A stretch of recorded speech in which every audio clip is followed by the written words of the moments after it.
What's up, Leon Thomas? You are an actor, singer, producer, songwriter. You've been doing this since, well, singing, doing music since 2012, but acting way long before. Like, Hmm. you started as an actor. Most of us, many know that you were on Nickelodeon TV series Victorious, as well Hmm. as iCarly. But one thing I didn't know was that you were the voice of Tyrone in the Backyardigans. Yeah, yeah. I was a singing voice for about a season and a half, and then I hit puberty.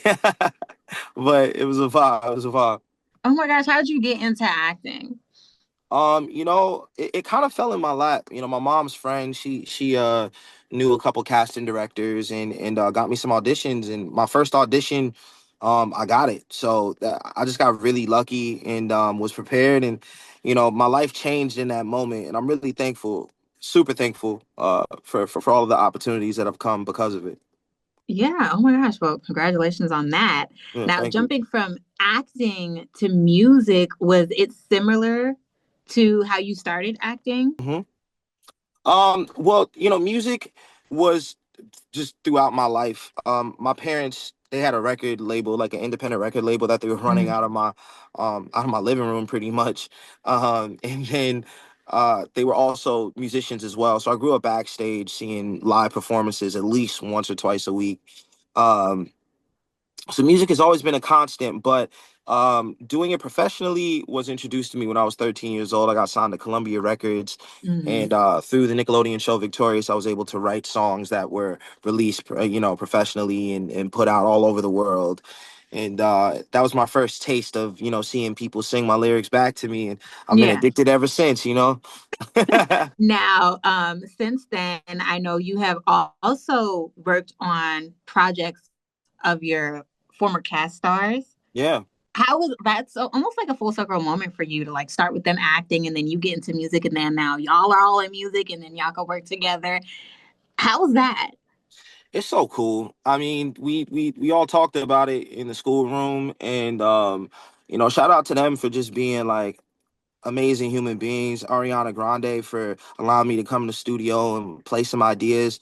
I mean, for me at that time, I was renegotiating my publishing deal, so that was a big opportunity for me to really show the world that I could really write and produce. And she's an amazing friend of mine.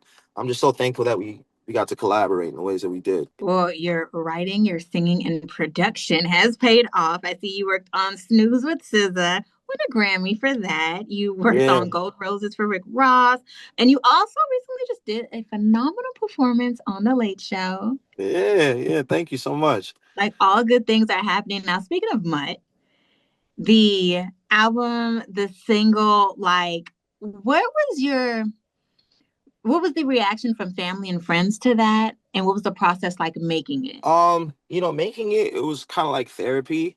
I did a lot of self-reflection. And shout out to my co-writer Busy Crook. We were able to really put a lot of the crazy situations my life is went through over the years Mm-hmm, into mm-hmm, really dope mm-hmm. songs. And my family was I always send them a link before I put stuff out.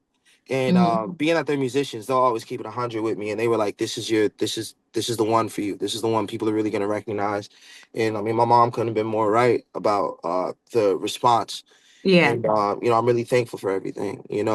I'm thankful to have great musical ears in my family, Mm-hmm, mm-hmm. and a real support system outside of just friends. Like my family really, really shows up for me any chance they get. Okay. Well, support is needed. Like you need that system wherever you It's a go. big But deal. It's a big this deal. so what was like naming the single, like having the single and then having the album, which came first and why was it important to keep it that way? Um, well, I came up with the title of the album before I wrote the single, but that was the night before I wrote the single. And I was telling myself, I was like, well, this song has to be lit because I want to drop this song first. We only had like Mm-hmm. 2 months to promote the album before we were gonna drop the whole thing. So I was like, well, the single has to be like the first thing. It has to be the Yeah. title of the album. It has to be. So it just worked out that everything flowed. Um, but yeah, I mean, it was called The Inventor for like probably like 2 years. That's what the album was originally called, and then turned it into Mutt. I think Mutt is it's a way better fit. Oh It's yeah, for definitely sure. a good fit. Now you are the song alone on YouTube, 3.2 million, over 3.2 million views right now. That's dope. 1 million daily streams it's getting. Like, was Hmm. this the reaction? Like, we know that your parents kind of like sprinkled some goodness over it before it came out. So the reaction that you're getting now, even in this year, because it came out last year, was that something you expected? Well, I try not to expect things like that, but I definitely pray for them, you know? So this is just like a great opportunity for people to see that prayer works, that my belief Mm-hmm. works, that manifestation works. And I'm gonna keep working hard. I mean, faith without works is nothing. Dead. So, so I'm definitely like at a point where I'm grinding every second I can. I'm taking every Mm-hmm. interview. I'm doing every show I can. I know this isn't just gonna happen from me, like, sitting back and hoping for the best. So, Yeah. I'm just hitting the ground running. I'm taking off to go to the UK next week, and it's just a beautiful time in my life where I think people are now seeing the results of years of grinding like this, and, Yes, and yes, uh, yes. I'm not gonna stop that. Yes, I see your shows are already sold out. Yeah, yeah, yeah, yeah. Yeah. That's So really nice. on the album, in addition to Mud, we have wonderful songs like some of my favorites, Vibes Don't Lie, Into the Phone, Lucid Dreams. Yes, it is, and Far Fetched. So with this collective of music, we get a desire, like you're desiring love, being frustrated with it. We see intimacy. You trying to navigate your own stuff, which makes it also relatable, especially in this world filled with toxicity and Hmm. unrealistic expectations. What do you think the fix for that is? Um, I think the fix is just more transparent conversation, but I also think I don't know, and I think if anybody did, we would be doing it, but I, Okay. I I think conversation could be healthy and not on a podcast, like person to person. Mm-hmm, I feel like mm-hmm, there's not mm-hmm. enough like honest, like real, here's what I'm feeling going on.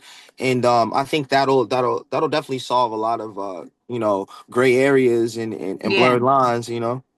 Now, with your sound, I can hear some rock influence, R&B, soul. How would you Hmm. describe it?